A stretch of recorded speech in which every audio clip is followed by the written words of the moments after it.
கோவையில் அதிமுக கவுன்சிலர் ராஜேந்திரன் வீட்டில் வருமான வரித்துறையினர் மற்றும் தேர்தல் பறக்கும் படையினர் விடிய விடிய சோதனை மேற்கொண்டனர்.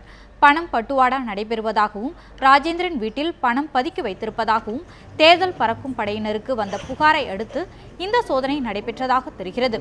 விடிய விடிய நடத்தப்பட்ட இந்த சோதனையில் கணக்கில் வராத பல லட்சம் ரூபாய் பணம் பறிமுதல் செய்யப்பட்டுள்ளதாக கூறப்படுகிறது.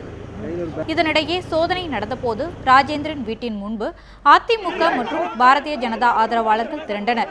இதில் இரு தரப்பினருக்கும் இடையே வாக்குவாதம் ஏற்பட்டது. வாக்குவாதம் முற்றி ஒருவரை ஒருவர் தாக்கிக் கொண்டனர். பின்னர் போலீசார் இரு தரப்பினரையும் தடுத்து அவர்களை அப்புறப்படுத்தினர்.